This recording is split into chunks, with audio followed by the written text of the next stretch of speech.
Herkes iyi mi? Sevgili arkadaşlar. Banu Kavaş merhaba, merhaba. İpek'i beklerken konuşalım biraz. Tunzale Kerimova. İyi akşamlar sana da. Semra Karadaş merhaba. Bugün erken geldim diyorsun Semra. Evet, bütün dostları bekliyoruz yayına. Bütün dostları yayına bekliyoruz. İpek Hanım'ı da bekliyoruz yayına. İpek Şimdi gelir İpek. İpek Can Bulat aslında hazırdı ama bir yere takıldı herhalde. Akile Kabaca merhaba, nasılsın? Dilek Şenyurt hoş geldin canım, özel abonem. Özel üyem Almanya'dan, Frankfurt'tan. Merhaba Dilek, nasılsın, iyi misin? Sıla Deveci de burada. Servin içi sağlam da burada. Evet, Esra da burada geldi. Gülseren merhaba. Gülseren Başdoğan, Nur Hayat. Hala İpek'i bekliyoruz. Elif Nur Çetin. Teşekkür ederim Dilek. Ben de iyiyim. Çok sağ ol. Ben de iyiyim. Ve İpek gelir gelmez başlayacağız arkadaşlar. Çok ilginç haberlerimiz var bugün yine. Burak Özçivit'le ilgili konuşacağız. Burak Özçivit'le ilgili çok soru geliyordu sizlerden. Sezen Aksu olayını İpek'e sormak istiyorum. İpek Canbulat bu konuda ne düşünüyor ve İpek Canbulat'ın bizi aydınlatmasını isteyeceğim kendisinden. Kıvanç Tatlıtuğ'la ilgili ilginç bir gelişme var. Onu da konuşacağız arkadaşlar.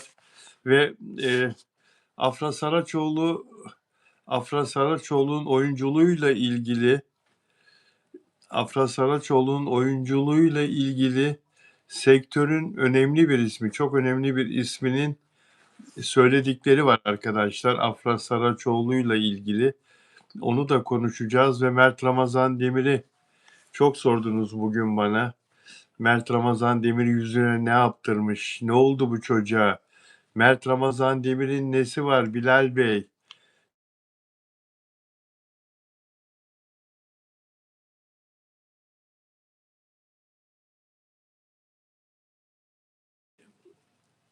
Ee, Sesim geliyor mu arkadaşlar?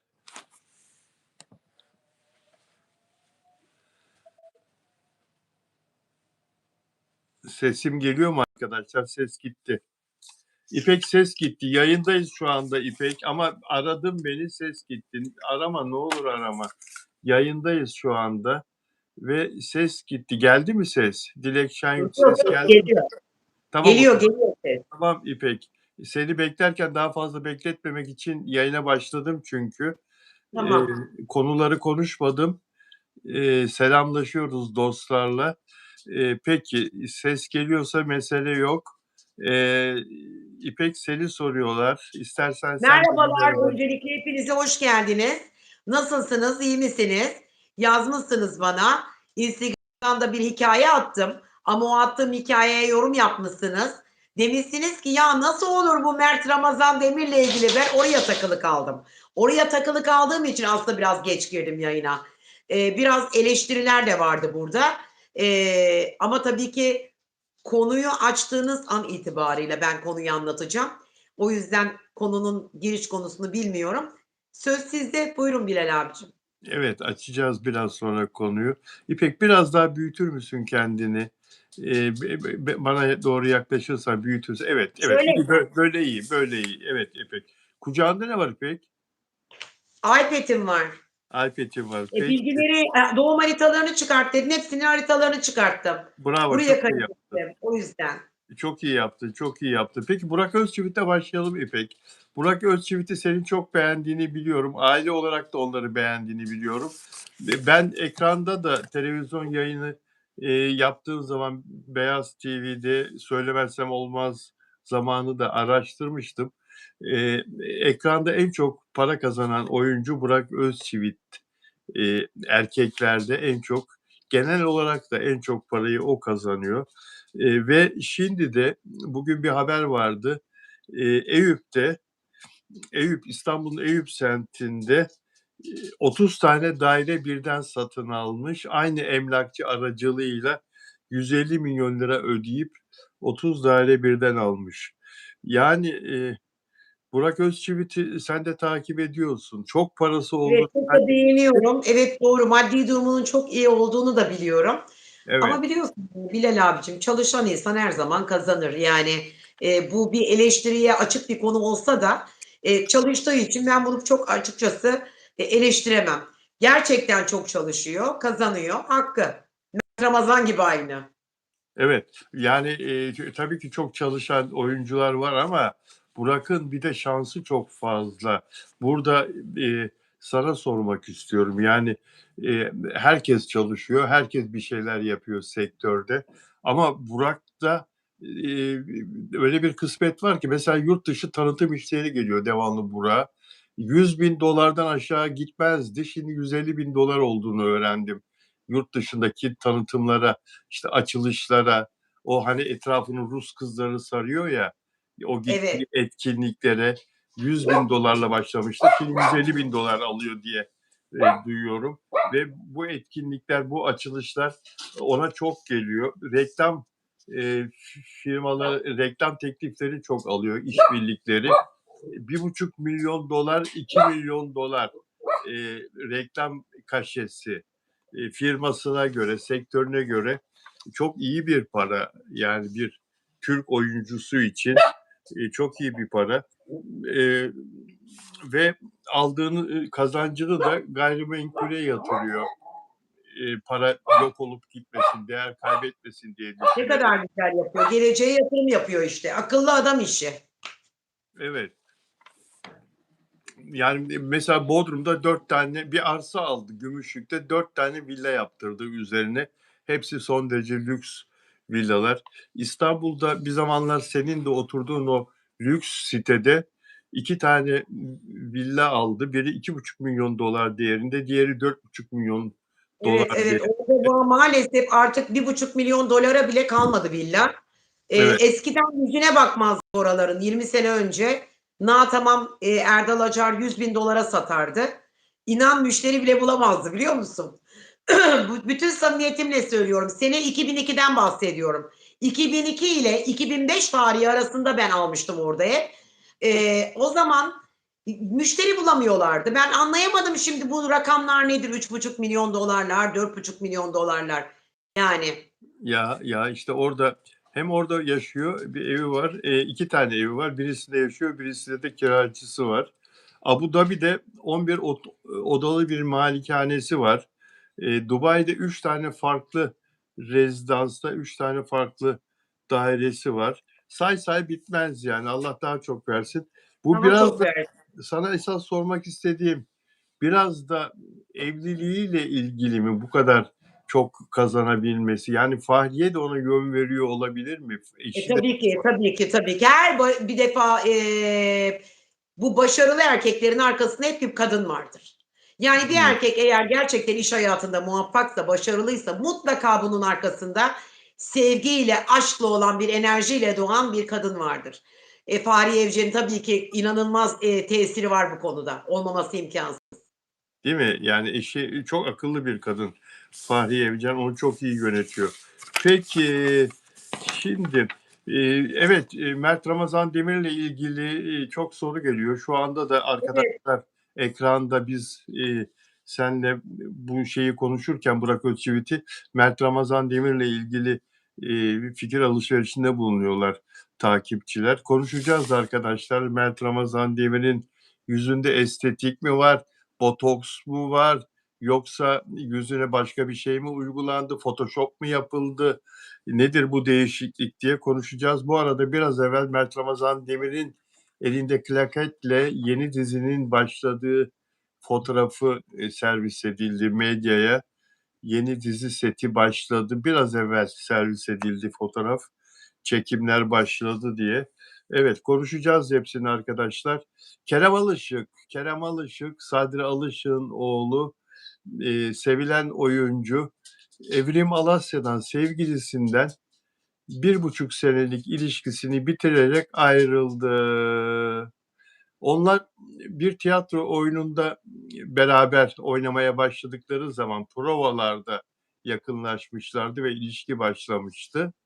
O devam etti o tiyatro oyunu. Evrim Alasya'nın Kızılcık Şerbeti oyunculuğu yanı sıra. Ancak aşk bitince şimdi tiyatroyu da bitirmişler.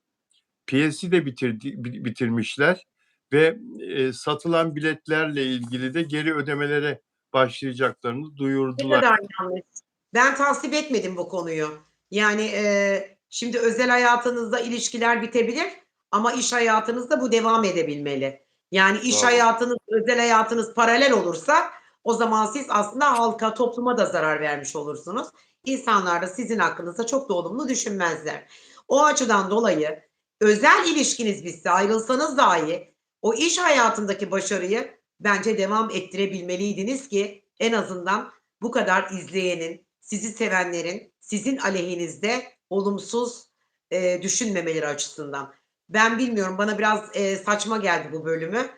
Keşke ayrılmasalardı. Yani ayrılmasalardı derken işten ayrılmasalardı. O piyeslerin sonları gelmeseydi ilişki bitebilir özel hayatınızda. Yollarınızı ayırabilirsiniz. Tamam, saygı duyuyoruz buna ama ötekisine ben saygı duyamam.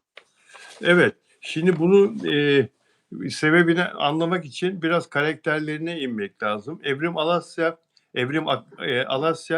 biraz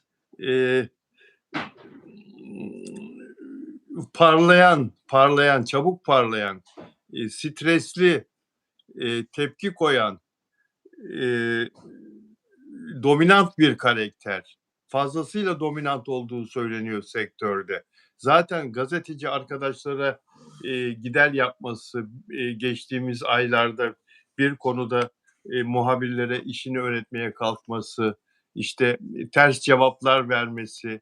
Evet, onu gördüm, biliyorum ama biraz da tabii ki bu astrolojik olarak bakacak olursak da Evrim'in de ben baktım.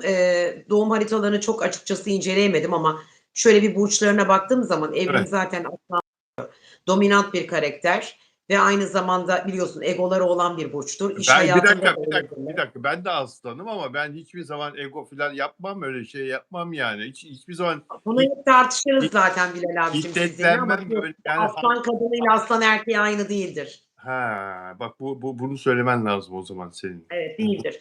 Bunu Ama de. mesela Kerem Alışık'a da baktığımda o da İkizler Burcu. O Zaten muhallebi burcu. Muhallebi burcu kadar uyumlu, Kerem Alışık kadar yumuşak huylu, iyi yumuşak, huylu, çok yumuşak. tertemiz, pırıl pırıl. Kefil olurum her konuda Kerem Alışık'a. Ya böyle bir çocuk, böyle 60 yaşında benim için hala çocuk. Çünkü babasıyla son röportajı yaptığımda Kerem Alışık'a otur şuraya, geç şuraya filan demişti benim yanımda. O da çok saygılı bir insan Kerem Alışık da. Sadri Alışık Allah rahmet eylesin. Yani Kerem Alışık dünya tatlısı, dünya iyisi, iyi huylu. Şunu sorayım sana peki. Böyle muhallebi gibi bir erkek, bir genç, iyi Aslan anlamda Burcu'yla yapamaz öyle birisi. Mümkün değil. nasıl oldu Dominant bir da karakter ilişki bir kadının elinde başladı? oyuncak olur. Nasıl oldu da ilişki başladı? İlişkiye nasıl girdiler? Nasıl Bilal abi, çatışmadılar? ilişkiler başlayabilir. Yüksek bir performansla, güçlü bir enerji, aşk enerjisiyle ilişki başlar. Ama bu demek değildir ki ilişki mutlaka ölümcül, ölene kadar birlikte olacaklardır diye. Bazı insanların karakteristik özellikleri farklıdır. Özellikle aslan kadını, biraz dominant karakter. Aslan kadını gerçekten agresiftir. Ne yapacağı belli olmaz. O cicim günleri bir anda biter, bir anda sert bir çıkışla ilişkisini sonlandırır. O çünkü kendi kararı bence muhtemelen kız verdi. Bu Bence Kerem'in Kerem verdi. kesinlikle. Yeter artık dedi. Kerem verdi bence. Siz öyle düşünebilirsiniz ama Kerem çok yumuşak bir çocuk. Ben bunun bu aynı fikirde değilim sizinle. Yeter Değilim. artık dedi ya. Yani belki de yıldırma politikası olabilir. Belki Kerem Alışık'ı yıldırmış olabilir. Belki çok üzerine gitmiş olabilir. Biraz hassas bir karakter Kerem. Bakın sosyalitesi çok güçlüydü eskiden ama Kerem bu ilişkisinden sonra artık biraz asosyalleşmeye başladı. Biz aslında eski Kerem'i arıyoruz. Öyle söyleyeyim.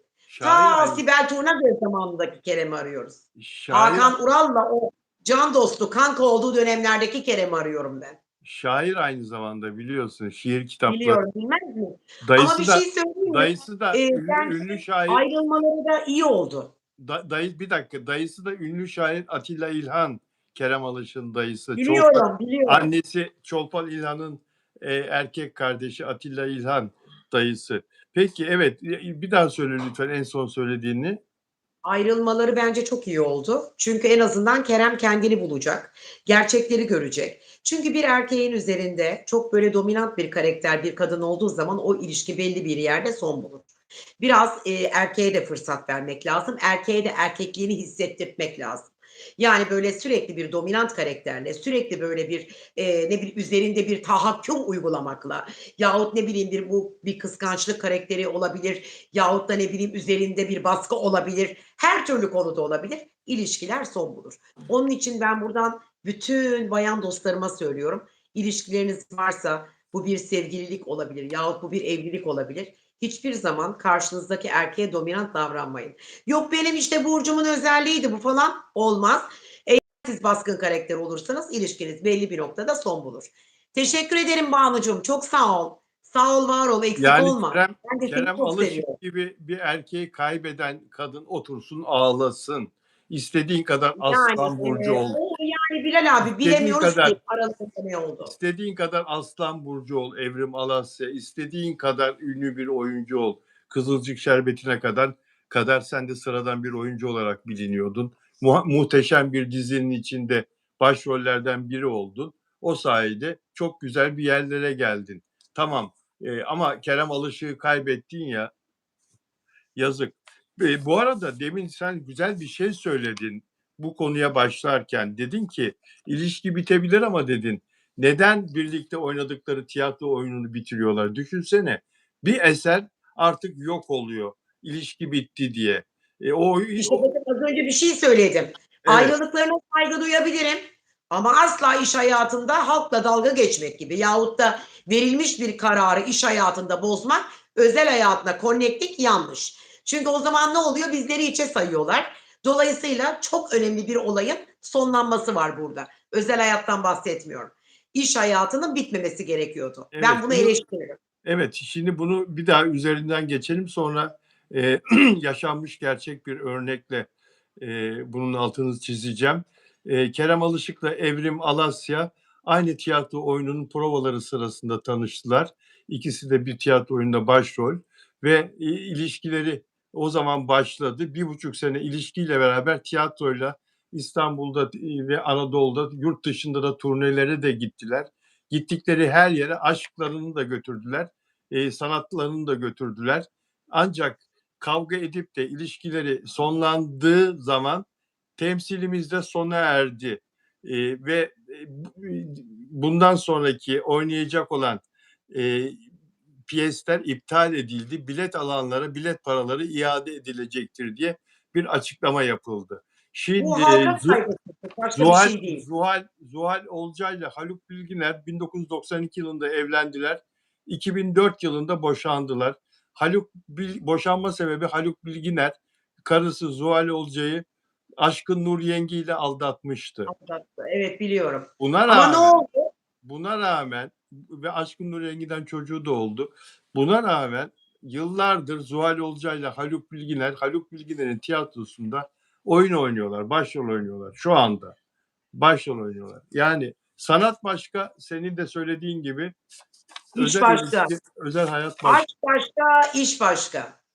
Ve muhteşem ikisinin birlikteliği tiyatro sahnesinde Zuhal Olcay'la Haluk Bilginer'in. Zuhal Muhteşem. Olcay'ı izledim ben. Kıbrıs'ta da sahnesini izledim. Efsane bir kadın. Olamaz böyle bir şey. Kendini bilen bir kadın o. O yani şimdi ben bir Zuhal Olcay'la bu genç kızı aynı şeye koyamayacağım. Üzgünüm. Yani görüş farklılıkları var. Bir defa arada çok büyük bir kültürel fark var. O yüzden konuşmaya bile değmez yani. Evet. İpek Canbulat'la birlikteyiz. Kıvanç Tatlıtuğ çok sevdiği arkadaşını kaybetti yazın. O zaman yaptığım Biliyorum. canlı yayınlarda da bu konuyu günü gününe işlemiştim. Rahmetli armatör, yat imal eden Yalova'da senin komşun Yalova'da Biliyorum, biliyorum. annesi Çok, bulunan Halit Yuk. yani, dolaylı yoldan tanıyorum o çocukcağızı. Evet, Çok üzülmüştük. Çok üzülmüştük. Hatta çok uzun bir zaman sonra bulundu galiba cesedi de. Doğru. evet, evet, evet. Kıvanç Tatlıtuğ'la buluşmaya gidiyordu teknesiyle. Evet, Bozcaada'ydı galiba. Yanılıyor muyum bilmiyorum. Daha doğrusu Bozcaada'ya gidiyordu. Orada eşini ve çocuğunu alıp ertesi gün Mikonos'ta Kıvanç Tatlıtuğ'la ve onun eşiyle çocuğuyla buluşacak. Birlikte Mikonos'ta tatil yapacaklardı. Ancak Yalova'dan ayrıldıktan 2-3 saat sonra Kıvanç Tatlıtuğ'la telefonla konuşurken aniden telefon kesiliyor. Meğersem o sırada bir gemi, bir şilep Evet, çarpıyor. teknenin üzerine çıkıyor. Ve son görüşmeyi de Kıvanç Tatlıtuğ'la yaptığı için Kıvanç Tatlıtuğ şahit olarak mahkemeye çağrılıyor ve bugün senin oralara geldi. Erde'ye geldi. Erde'ye pardon. Erdek'te Kıvanç Erdek'te şeye gitti galiba. Mahkemeye mi gitti? İfade vermeye mi gitti? aynen Bir şeyler oldu. ifade vermeye gitti ve orada e, Halit Yuka'yı rahmetliyi iyi tanıdığını, ondan bir tekne aldığını, onun öncesinde de arkadaş olduklarını, sonrasında da ailece de görüştüklerini anlattı. Ne kadar üzücü bir veda değil mi? Ne kadar üzücü bir Çok, çok. dostum. Buluşacaksın, planlar yapıyorsun, bir arada olacaksın. Planladığın olayda bir bakıyorsun ki ertesi günü buluşacaksın ama Allah nasip etmiyor. Her şeyin hayırlısı ama biliyorsun bazı insanlar karada vefat eder, bazıları evinde, bazıları denizde, bazıları uçak kazasında. Demek ki takdiri ilahi kaderine öyle yazmış alnına. Deniz ölümüymüş. O yüzden dolayı da en de korktuğum ölümdür deniz ölümü. En korktuğum ölüm, en. Neden? Çünkü deniz ölümünde boğularak ölürsün. Onu düşünmesi bile kötü. Hava ölümünden çok korkmuyorum. Uçak çünkü anlık bir şey. Çakıldığından ölürsün. Yani orada bir can çekişme durumu bile söz konusu olamaz. Belli bir menzilden sonra zaten kalbin durur. Dolayısıyla öbürü daha fena. Düşünmesi bile kötü yani. Deniz kazalarının düşünmesi bile kötü. Ya hadi güzel bir konuya geçelim diyeceğim ama bugün elimizdeki konular da hep Evet, biraz boşanma. ya salı günü hep böyle derim ya, ben salı günü sevmem. Salı günü karşımıza çıkan konular böyle, ne bileyim, biraz gökyüzü de karışık. 2 gün sonra Merkür Retrosu var. Hazırlanıyor gökyüzü bu Ne retroya. var? Ne var? Ne Dolayısıyla oluyor? Ne oluyor? Anlatsana Allah aşkına. Neye 2 gün hazırlanıyor? sonra retro var. Yaklaşık nereden baksan bu retro bir ay sürecek. Yapma. Dolayısıyla her zaman söylüyorum, bu retrolar pek bir işe yaramaz. Bu zamanlarda hatta derler evinizden bile çıkmayın derler ama işte Eyvah. öyle olmuyor konuşmak gerekirse.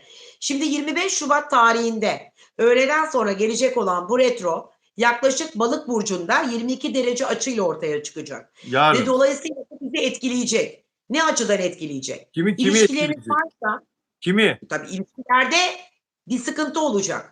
Yani böyle bir karanlık ayrılıkla bahsetme ya da ne bileyim işte kavgalar, tartışmalar, husumetler, bunlar bizi etkileyecek. Bu herkes için geçerli. Çünkü Öyle gökyüzü karışık olduğu zaman bizi olumsuz yönde etkiler. herkesi mi etkileyecek? Burç elde etmeden. Tabii, tabii. Ama özellikle bakın Balık burcunda gerçekleştiği için balıkları daha çok etkileyecek. Su gruplarını özellikle.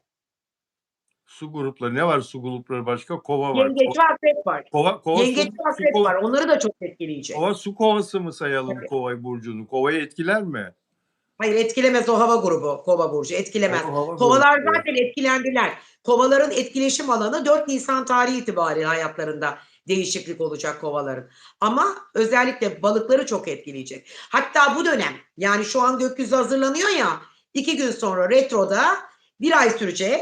Yaklaşık 22 Mart tarihinde bitecek. 22 Mart tarihine kadar eğer işinizde sıkıntınız varsa, değiştirmek istiyorum diyorsanız değiştirmeyin. Yani çünkü işsel anlamda bir lokasyon değişikliği ya da bu iş sonlansın, maaşım az, işte bunu yapmak istiyorum, yapmayın. İlişkiniz babında eğer ayrılmak istiyorsanız bu dönemde gene ayrılmayın. Çünkü sonuçta tekrar olumsuz bir enerjiyle tekrar bir araya gelebilirsiniz. O zaman ne olur? Toksik bir ilişki ortaya çıkar. O zaman da tekrar muvaffak olamazsınız. Ayrıl, barış, ayrıl, barış, hengame içinde gider bu durum. Bu dönemde sadece yapılması gereken şey, zaten Ramazan ayındayız, tevekkül etmek ve aynı zamanda dualar etmek, ilahi adalete inanmak ve kendinizi Allah'a teslim etmektir. Ama ben şunu da söyleyeyim, Bu dönemde en çok yaşanacak olaylar. Eğer bir hata, bir günah işlediyseniz, bunun karmasını yaşarsınız. Birine yanlışlık yaptıysanız, yaptığınız yanlış neyse ya da ne bileyim kınadığınız bir olay varsa bu kınadığınız durumla sınanırsınız. Onun için hayatınızda siz olun, hiçbir şeyi kınamayın. Kınanacak olayları bile kınamayın ki daha sonra siz de bununla sınanmayın. Enerjilere inanın, biraz daha bilinçli olun, hayatınızdaki insanlara değer verin. Size kötülük ya da yanlış yapan insanlar olsa bile inanın onlara bir gülle bile ödüllendirebilirsiniz. Çünkü sevgilerinizi ve yaptıklarınızı evrene bıraktığınız zaman ilahi adalet tecelli eder. Özellikle bu retrolarda da devreye direkt ilahi adalet girer. Sizin canınızı birisi yaktıysa, size bir zarar verdiyse bekleyin ve sabır edin. Göreceksiniz ki o karmasını yaşayacak. Nereden sizi incittiyse aynı yerden kendisi de bir başkasının vesilesiyle incitilecektir. İpek, Onun için karmalara, enerjilere inanın. İpek bu retro ne kadar sürecek? Bir ay Yarın sürecek. yarın Bir ay. başlayacak. Retrodan etkilenmemek için insanlar ne yapsınlar? Ya da Olumsuz çok insanlarla, mutsuz insanlarla görüşmeyecekler. Olumsuz hiçbir şeyi düşünmeyecekler. Özel hayatlarıyla ilgili olabilir, iş hayatlarıyla ilgili olabilir, aileleriyle alakalı olabilir. Hiçbir şeyin olumsuzunu, negatifini düşünmeyin. Pozitif düşünün, en azından sizi bir nebze de olsa kurtarır. Bakın gökyüzünün karışıklığı gökyüzünün enerjileriyle alakalıdır. Bizim bu doğum haritalarımız bile, biz doğarken var olan bir haritalar, biz hani yorum yapıyoruz ya, biz doğduğumuz an hangi gezegen gökyüzünde, bizi hangi gezegen etkiliyor? Çünkü bu her gezegenin belli bir nüansı var. Bu her gezegenin bize verdiği bir, sunduğu bir enerji var. Mesela benim en sevmediğim gezegen Satürn'dür. Bana ders vermeye kalkar. Verme kardeşim, o dersi ben zaten yaşadıklarımla bu hayattan alıyorum mucizelerle. Sen bana ders versen ne olur, vermesen ne olur? Ama mesela bir Mars'ı çok severim. Koç burcundadır Mars. Aslanı da ziyaret eder. Çünkü o savaşçıldır. Gezegeni savaşçıldır. Mars size savaşmayı öğretir. Size yılmayı öğretmez. yorulduk. Ama Satürn size dersler verir. Bu dersleri zaten siz hayatınızda yaptığınız yanlışlarla alıyorsunuz. O yüzden de ben fazla bunlara da şey yapmam ama bu dönemde yapmanız gereken tek şey dediğim gibi sadece ve sadece tevekkül etmek olacak. Peki. Ne güzel Peki bir döneme denk gelmiş Ramazan. Peki Süreyya Hanım, Süreyya Diker. Hoş geldiniz özel üyeliğe, özel aboneliğe. Teşekkür ederim özel abone, özel üye olduğunuz için. Evet, Tekrar Gören'de hoş geldiniz. Ümran Keleş moderatörümüz, nasılsın? İyi misin Ümran? Kolay gelsin Ümrancığım sana da. merhabalar. Caner yok galiba bugün. Caner dün Evet, akşam göremedim ben Caner'i. Caner olsa bir sürü yorumlar yazardı. Çok Caner, takip ediyor. Caner dün akşam Ümrancı da Fenerbahçe kendisi. son saniye golü yiyince herhalde yıkıldı. Çok üzüldü. Toparlayamadı kendini. Caner iyi bir Fenerbahçelidir. Caner, sesimi duyuyorsan üzülme canım. Üzülme. Yani bugün berabere kalırsınız. Yarın yenersiniz. Sıkılma. Bunda sıkılacak bir şey yok. Peki. Evet dostlar. Şimdi İpek Canbulat'ı soruyordunuz ne zaman gelecek diye. Geldi ama beğen Teşekkür ederim. sayınız Sağ olun. az. Beğen sayısı çok az İpek. Bir şey söylesene ne olur ya. Bir Niye şey beğenmiyorsun? söyleyeceğim. Geçen gün yayında da söyledim ama ben bunu hatırlatmak istemiyorum. Evet. Eğer gerçekten yayının çok geniş bir kitleye yayılmasını istiyorsanız lütfen ve lütfen paylaşalım. Biraz da beğendi yapalım. Beğendi yapalım ki anında keşfete düştüğümüzde karşılarına biz çıkalım. Bizi izlemeyen ve bilmeyenler bile izlesin. İpek Hanım, sizi tanıdığımdan beri düşüncelerime bile dikkat ediyorum ve hep iyi enerjiler yapmaya çalışıyorum. Bikya, I love you. Teşekkür ederim. Sağ olun, eksik olmayın. Ben de enerji uzmanı olduğum için söylüyorum. Hayatta hiçbir şeyin olumsuzunu, mutsuzluk veren hiçbir negatifi ne bedenime ne zihnime almayı kabul etmem. Siz de böyle olun. Hiçbir zaman kabul etmeyin. Bunu bir enerji uzmanı olarak söylüyorum. Metafizikle çok yan yana yaşıyorum. Yani her şeyi aslında metafiziğe de uygulayabiliyorum. Yahut oradan da bir dersler alabiliyorum. Siz de aynı şekilde bunu yapabilirsiniz. Bir şey oldu burada. Ne oldu? YDNL 06. YDNL 06 katkıda bulundu. Çok teşekkür Teşekkür ediyoruz. ederim. YDNL 06.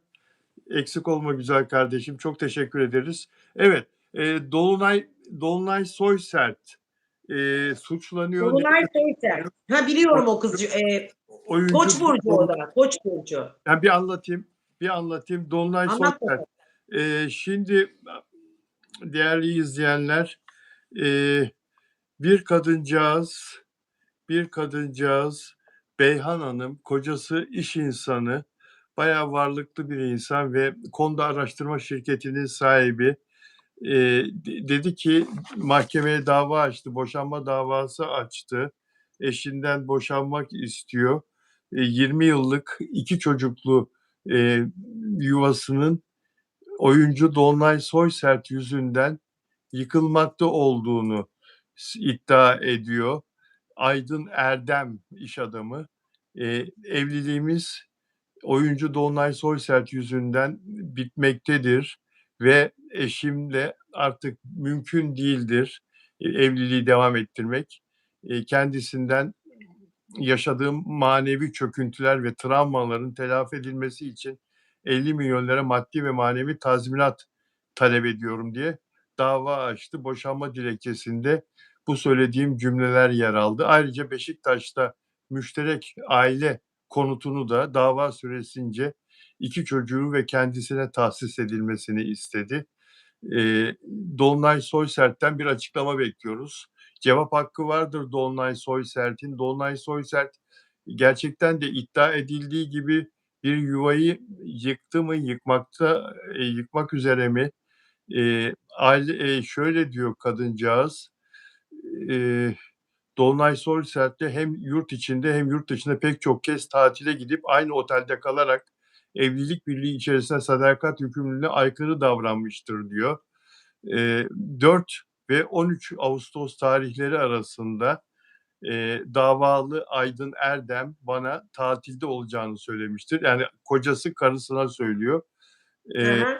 ve aile konutunu ve müşterek çocukların ihtiyaçlarının istenmesi üzerine Güney Fransa'dan elinde 2 kadehiyle fotoğraf paylaşıp kocası, "Para göndermeyeceğim, ben tatildeyim, konularını sen çöz." diyerek eee, evin parasını, yani eve harcaması gereken parayı ünlü sevgilisiyle harcayarak müvekkilini, yani karısını da engelliyor cep telefonunda. Dava dilekçesinde yazanların bir kısmı. Ya ne diyorsun buna? İnanılır gibi değil ama mahkemeye artık intikal etmiş, dava açılmış.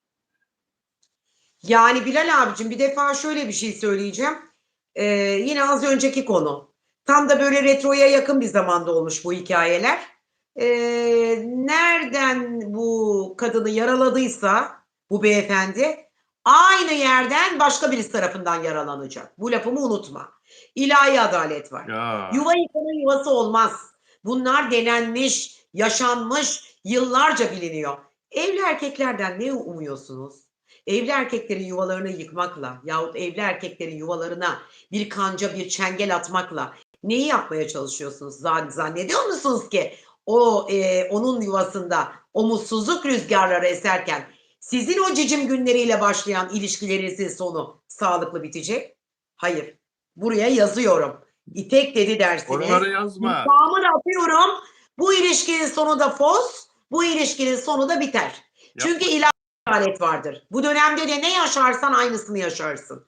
Karma enerjisi diye bir şey var. Sen bu karmayı karşı taraftan aldın, aynı karmayı da sana yaşatacaklar. O yüzden dolayı evli insanlardan artık bir uzaklaşın. Evli erkekten size yar olmaz. Gönlünü eğlendirir, gönlünü eğlendirdiği zaman hevesini alır gider. Onun için bu iş biter. Kısa sürede, kısa vadede zarar gören siz olursunuz. Çünkü evli erkek düzenini arar. Siz o düzeni, ona o konforu sağlayamazsınız. Sağlayamazsanız da Sağlayamazsınız. Yanlış sağlayamaz. yapıyorsunuz. Bir de bakın bir şey söyleyeceğim. Bakın ben burada Ramazan günü vaaz vermek istemiyorum. Bir Estağfurullah. ilahiyatçı gibi ilahiyatçı da olmak istemiyorum. Ama büyük ilahiyatçılar da söylerler. Hadis-i şerifler var bununla ilgili olarak. Tabii. Bir sürü sureler, ayetler var. Evli insanlarla birlikteliğin veballeri. Girin internete okuyun. Size tek tek surelerin ayrıntılarıyla birlikte size açıklamaları karşınıza çıkacaktır. O yüzden gidin bekar erkek mi kalmadı ya? Ne aradınız evli erkeklerden? Kadının yuvasını niye yıkmaya çalıştın? Ne istedin o yuvadan? Çoluğu çocuğu var. O çoluğun çocuğun ahıyla yaşayabilecek misin? Yalnız ben burada tek taraflı bulmuyorum suçu. Şimdi yani burada sadece ve sadece Dolunay'a da yüklenmek olmaz. Beyefendinin de suçu var. Beyefendi bir defa o mesajı eşine atıp onu engellemekle zaten burada en büyük karaktersizliği Çok sergilemiş. ayıp, çok ayıp ya. Çok ayıp değil mi? Çok En ayıp. büyük karaktersizliği sergilemiş. İnsan Cesaretiniz sevgilisiyle mi yoktu beyefendi? insan sevgilisiyle tatile gitti diye karısını engeller mi ya? Tamam, bir ayıp yapmışsın, bir rezillik yapmışsın ama Yapmış, rezilliğin karının, daniskasını yapmış bir de. çocukların annesinden ne istiyorsun? Niye engelliyorsun ya senden evin Ya harçlığı? belki çocuklarla alakalı bir durum söz konusu. Demek ki adamın gözünü döndürmüş bu Dolunay. Dolunay adamın gözünü Dolunay zaten Soysert'in bak Bilal abi. Şimdi şunu geldi söyleyeyim, aklıma. şu cümleyi Bir söyleyeyim. Dolunay Soysert'in ve Aydın Erdem'in cevap hakkı var. Bizi arayıp kendilerini ifade etme evet, hakkı var. Evet, evet. devam et Bak lütfen. şimdi şunu da söyleyeyim. Şimdi bir defa Dolunay hiç sevmem hep söylerim. Ne derim? Aman derim başım ağrıyor Dolunay geldi. Sert açıyla girer, hayatını alabora eder. Tanıyor Özellikle musun sen toprak Dolunay'ı? mahveder. Dolunay'ı tanıyor musun sen? Dolunay Soysert'i tanıyor musun? Nasıl sert açıyla girer, anlamadım. İsim enerjisi diye numeroloji yok mu Evet, astrolojide? evet, Bizim metafizikte, bizim enerjilerimizde, evet, bizim mesleğimizde. Dolunay, ben Dolunay bana yaramaz, ben sevmem. Hep Ha, söylerim sen ya aman gökteki Dolunay Dolunay'ı geldi başım söylüyorsun. ağrıyor diye. Gökteki Dolunay'dan bahsediyorsun sen ya. Fark etmez isim enerjisi işte aynı enerjiyi almıştı. Aynı enerjiyi kız aldı, karşı taraf o enerjiyi sergiledi. Zor bir şey değil ki. 29 Mart doğum günü, 25 Mart, 25 Mart, Koç burcu. 25 Mart, koç Koç burcu. güçlü olur. Nasıldır biliyor musun? Tut, Tuttuğunu tut, koparır. Karar tuttuğunu, verirse istikrarlıdır. Tabii tuttuğunu, koparır. tuttuğunu Koparır. Bu adam benim kopar. desin biter hikaye. Yapma Nokta. ya, yapma Tabii ya. biter. Vallahi Ya, biter. ve çok başarılı bir oyuncu Dolunay Soysert. Aynı zamanda Vallahi tiyatro bir oyuncu sahnesinde, sakın. bir dakika dur. Üst üste olmasın konuşmamız, bir saniye. Tiyatro sahnesinde aynı zamanda Afife Jale ödüllerinin dokuzuncu Afife Jale tiyatro ödüllerinde en başarılı tiyatro kadın oyuncu seçilmişti. Yani bu çok önemli bir ödül tiyatroda. Sinemada da, dizilerde de çok Hüseyin başarılı. abicim bir şey söyleyeceğim. Şu anda biz onun mesleki hayatını tartışmıyoruz. Ama bir dakika, bir dakika. Yani güçlü kadın ya. Güçlü kadın ya. İçinde güçlü. Yani Ya karakterinden kariyerinden de alıyor bahsediyor. bu desteği, bu güveni, mesleğinden de alıyor. Ayakları yere basan, bana bir şey olmaz. Ben işimin en öne çıkan insanıyım, kadınıyım. Benden iyisini mi bulacak? Hem güzelim hem Bilal abi evet havalıyım. doğru haklı olabilirsin bu konuda. Doğru. Gerçekten haklı olabilirsin. Çünkü Koç burcu tuttuğunu koparır ve benim tanıdığım bütün geçenlerde de söyledim.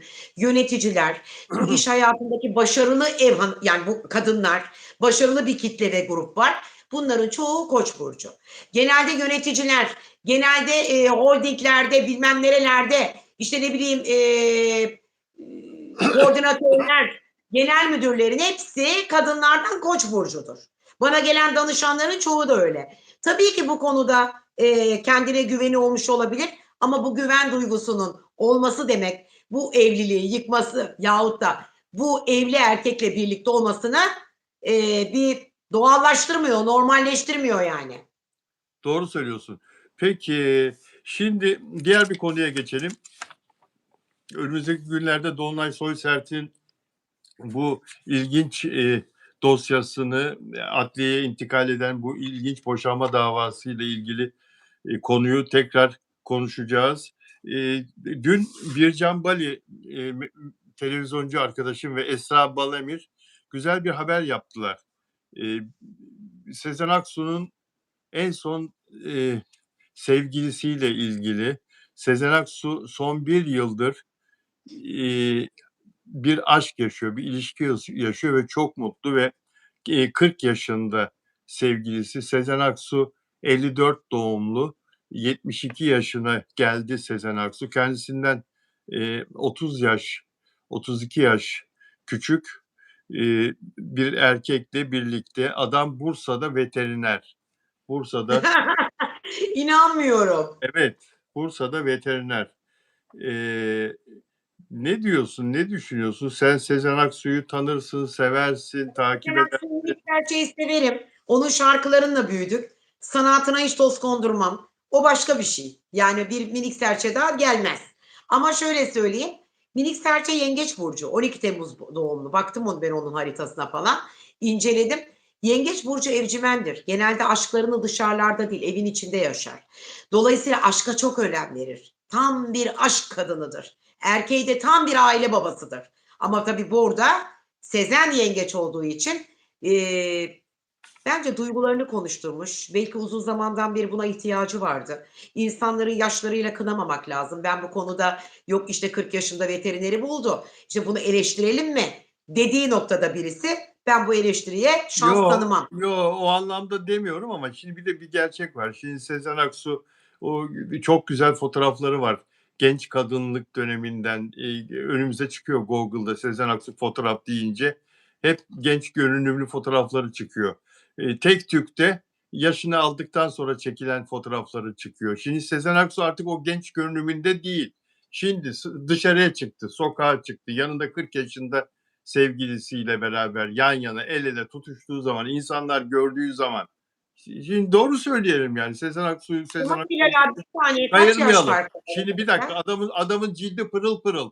Gerilmiş bir cilt. O 40 yaşında bir erkek değil. Evet, bir yerde de Sezen Aksu gözlüklü falan bir yani bir kadın yani biraz beli de bükülmüş şeyi. Hafif şurasında da şey var yani böyle ya öyle demek Kambur. istemiyorum Emre. Ya Kambur mu? demek istemiyorum. Hafif böyle bir evet onun bir adı var tıpta. Neyse. Yani yaşla birlikte olan şeyler bunlar. Doğal yani kınamıyoruz. Olanı söylüyorum. Tabloyu Hepimiz zaten yaşımızı resmi aldık. çiziyorum. Şimdi bunu gördüğün zaman el ele yadırgamaz mı insanlar? Aa demez mi? Ama bir Bunu soru cevaplayın. sordum. Kaç yaş fark var arada? 32. Yani Yani Bilal abi çok var öyle. Şimdi isim vermek istemiyorum ama Türkiye'de çok var öyle yani. 30 ya arada 30 yaş fark olan, ilişki yaşayan, hatta evlenen sanatçılardan da var. Çok var yani. Ve onlar da toplum içerisinde geziyor. Bence o onunla alakalı değil, bakımla alakalı bir şey. Kadın eğer yanındaki genç erkek için biraz bakıyorsa kendine yahut da onunla 3 aşağı 5 yukarı biraz bir nebze bir 10-15 yaş atar bakım. Yapıyorsa iyi ama ben Sezen'in son halini görmedim. Çünkü Sezen Aksu'yu sosyal olarak görmedim. Sezen Aksu evine kapanmış, ev hayatı yaşayan bir kadın. Hiç dışarılarda görüyor musunuz onu? Bir AVM'de, bir sen dışarıda alışveriş yaparken. baştan güzel söyledin. Yengeç evde yaşar her şeyini dedin. Doğru. Ev, Hep evde aşkları yaşar. evde yaşar. Hep evde Dışarıda yaşar. yaşamaz zaten. Hep Toplum içerisinde niye çıkarsın ki partnerine? Topa tutulsun. Türk ya halkını bilmiyor musun bizim halkımızı? Bak biz bile şurada program yapıyoruz. Magazin Astro. Ele aldık bu konuyu konuşuyoruz. evet yani Sezen Aksu'nun ve sevgilisinin bağlanıp kendilerini ifade etme hakları var tabii bu arada. Yani bir şey Memnun söyleyeceğim. oluruz. Yeniler kendini, hücrelerini yeniler. Kendini yeniler Sezen. Sezen aşk kadını şarkıları da öyle işte. Açar kendi şarkılarını dinler aşk yaşarken. Yeni şarkılar bestelesin inşallah bu aşkla birlikte. Yeni Ay şarkıları duyalım. keşke, keşke, keşke. Yakışır ona, boş ver. Ben Yeni aşk eleştirmek şarkıları. istemedim onu. Yeni aşk şarkıları duyalım. Evet, özel üyelerden kimler var? Dilek Şenyurt'u görüyorum burada. Frankfurt'ta, Almanya'dan Dilek Şenyurt, Frankfurt'tan. Dilek'le selamlaştık demin de. Dilek Şenyurt 3 yıldır özel üyem ve 3 yıldır hemen her yayına katılıyor. Diğer uygulamalardan da Dilek'le takipleşiyoruz. Ve Süreyya Diker yeni özel üyem. Hoş geldi kendisi tekrar. Biraz evvel paylaşımını, mesajını gördüm ama kendisiyle yazışamadık henüz. Peki Mabel Matiz isimli özel üyem, Mabel Matiz nickli özel üyeme de merhaba demek isterim ama burada yok. Nelly de Manzano'yu kaç gündür görmüyorum arkadaşlar. Nelly de Manzano acaba hastalandı mı? Bir şey mi oldu Arjantin'den? Ümran gelmiyor değil mi? Mabel de yok değil mi? Nelly de Manzano gelmiyor değil mi Ümran? Ve Ama Şili'de bana özelden yazdı o Brezilya'da olan değil mi? Karnavalın resimlerini attı bana. Arjantin'de. Arjantin'de. Arjantin'den. Nelly'de. Ha Nelly'de Mabel yok, Nelly'de yok diyor. Evet. Sana yazdı mı? Sana yazdı mı? Yazıyor bana Brezilya'dan karnavala gitmiş. O cinsi renkli popolu kadınları gönderdi bana. Öyle mi? Tabii karnavaldan gönderdi bana. Öpücükler Evet. gönderiyor, kalpler atıyor bana. Neli de samimi bir arkadaş. Evet. Delfina Di Marzio Şili'den yok burada Şili'den. Şili'den yok Delfina Di Marzio. Peki hepsine bizi sonradan dinliyorlar yayınlarımızı. Hepsine bir selam vermiş olalım. Özel abonelere, özel üyelere. Selam, sevgiler. Benim takipçilerime de gönderiyorum. Öpüyorum hepinizi. Hepsini öp. Dilerseniz sizler de özel abone olabilirsiniz dostlar. Bunun için yapmanız gereken katıl butonuna basıp yönlendirmeleri takip etmek özel abone olmak için. Peki arkadaşlar. Konularımız vardı da. Var da toparlayalım biraz yavaş yavaş. Bir işim var. Ama en önemli konuyu atladın. Onu geleceğiz, oraya geleceğiz. Oraya geleceğiz, onu konuşacağız. Evet, Mert Ramazan Ümit teşekkür Demir'le ediyorum. Sağ ol. Adresimi yazmış benim Instagram adresime. Evet, Mert Ramazan Demir ve Afra Saraçoğlu ile ilgili konuşacaklarımız var arkadaşlar. Mert Ondan önce de Ramazan vardı bir Demir, konu unuttuk. efendim, Bir konu daha vardı unuttuk. onu da bir dahaki sefer konuşuruz. Şimdi Mert Ramazan Demir'le ilgili bugün dişçiden çıkarken, Etiler'deki dişçisinden çıkarken bir fotoğrafı çekildi ve paylaşıldı muhabirler tarafından. O fotoğrafı görünce sosyal medyada pek çok yorum yapıldı.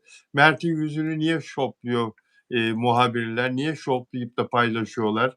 Mert Ramazan Demir nasıl bu kadar zayıfladı? Mert Ramazan Demir estetik mi yaptırmış diye. Güya Mert Ramazan Demir muhabirlere fotoğrafı çektirdikten sonra yakışıklı çıkmış mıyım diye sormuş ki hayatta sormaz. Mert Ramazan Demir'in huyunu suyunu biliyoruz. Asla böyle bir şey konuşmaz Mert. Mert Ramazan Demir ufak bir kontrole geldim diyor. Araba trafikte bekliyor arkadaşlar diyor. Onu bekletmek istemiyor şoförü ve onlardan muhabirlerden izin isteyip arabasına gidiyor. Şimdi burada Mert Ramazan Demir'in yeni dizi için zayıfladığı belli. Yeni rolü için zayıfladığı, Yusuf karakteri için zayıfladığı belli ama yüzüyle ilgili sen ne diyeceksin? Şimdi Bilal abicim Evet. Instagram'da hikayeye koyarken siz bir hikaye paylaşmışsınız. Başlangıçta böyle bir açıklamalı bir şey. Mert Ramazan Demir estetik yaptırdı gibilerden bir şey. Hemen alttan anında görenlerden bir 5-10 kişi bana yazdı o an. İşte yok öyle bir şey, nereden çıkardınız İpek Hanım bunu falan. Bunu biz çıkarmadık. Biz şimdi öyle zannettik. Yani biz zannettik değil. O kendisi zaten diyor ki nasıl yüzüm güzel mi? Yani bir değişiklik var mı bende diyor. Evet. Bu ne demek? Bir değişiklik olduğunu söylüyor. Mert Ramazan zaten gencecik bir çocuk. Onun estetiğe ihtiyacı yok ki, fıstık gibi yakışıklı çocuk. Ama artık Ne genç gibi ne nesil de gibi ne gibi yaptırıyor. ne gibi ne gibi ne gibi? Fıstık gibi çok güzel çocuk. Doğru söylüyorsun. Antep fıstığı gibi. Yalan değil, bebek gibi çocuk. Fıstık gibi. Yani. Evet, evet. Evet. Siirt Mert'in bir şeye fıstığı büyük ihtiyacı oluyor. yok. Siirt fıstığı Ama biraz kaba oluyor. Bu Antep fıstığı. Daha böyle. tamam öyle o zaman. Evet. Antep ya çok tatlı çocuk maşallah. Şöyle söyleyeyim.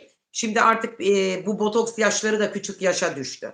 Olabilir yani insanlık hali. Genç yaşta da bir çizgin olabilir. Ya Bir da bir saniye, çok bir mimik saniye. yaparsın, Çok gülersin. affedersin. Bir Şuranda bir şey saniye, olur. bir Gider saniye. doldurursun. Bir saniye canım, bir saniye. Çok affedersin, özür diliyorum. Caner, babam yoğun bakımda diyor, hastaneye kaldırıldı diyor. Caner ne oldu babana?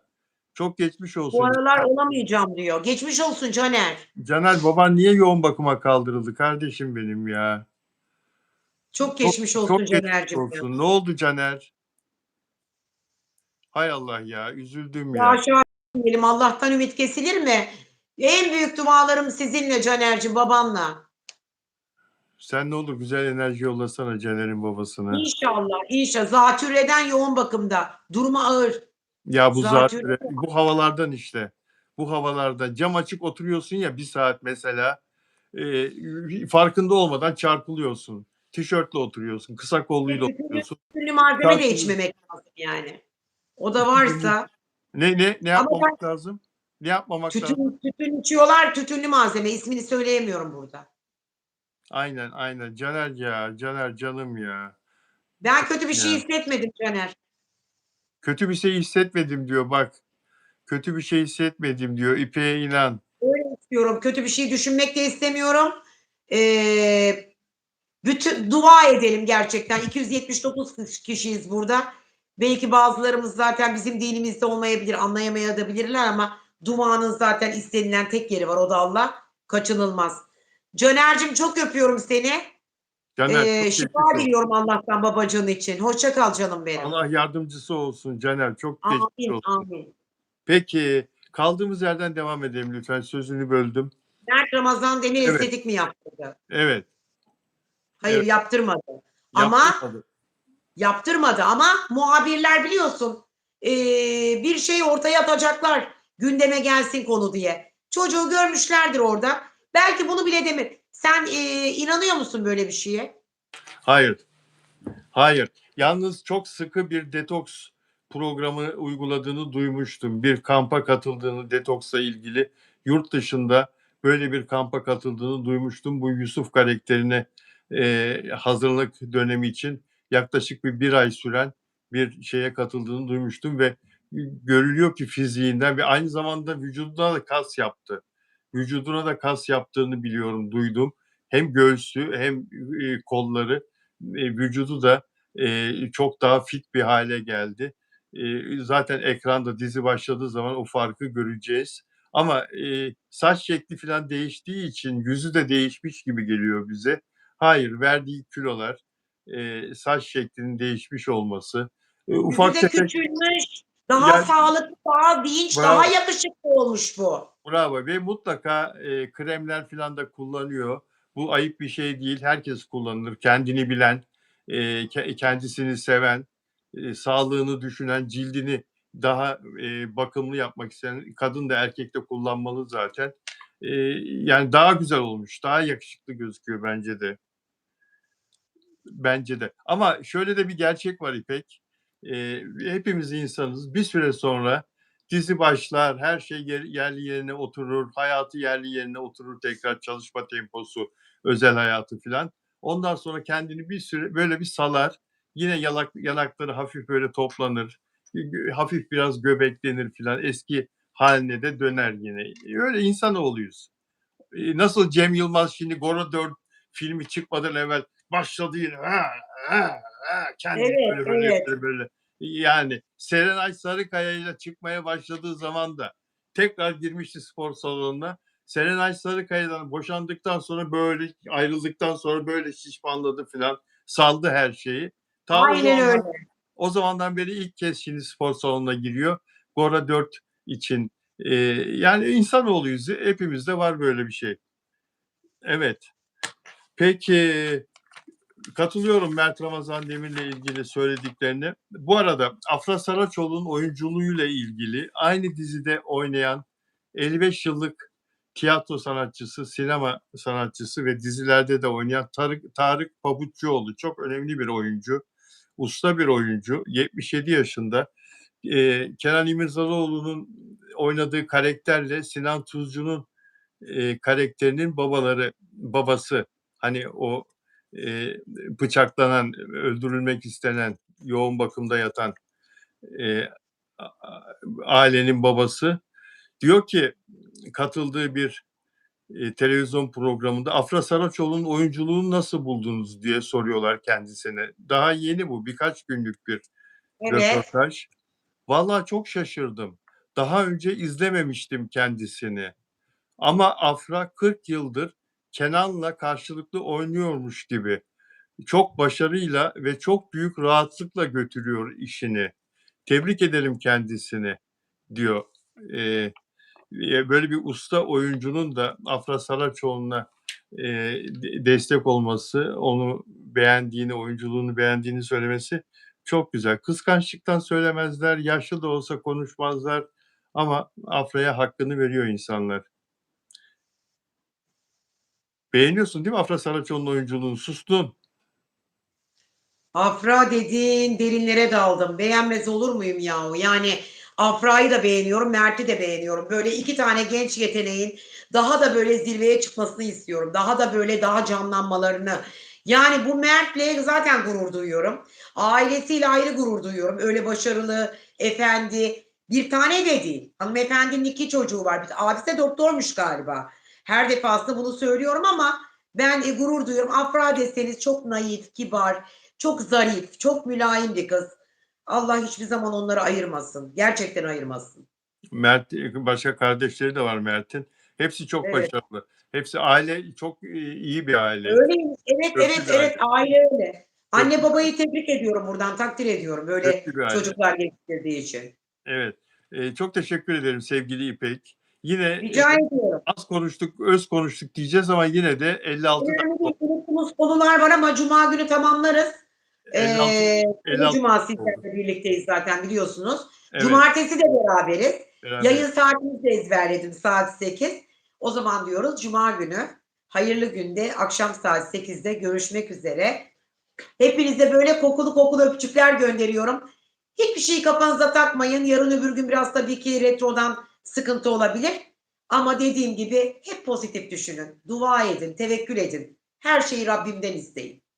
Sevgiler hepinize. İyi ki varsınız dostlar. Görüşmek üzere inşallah. Bay bay.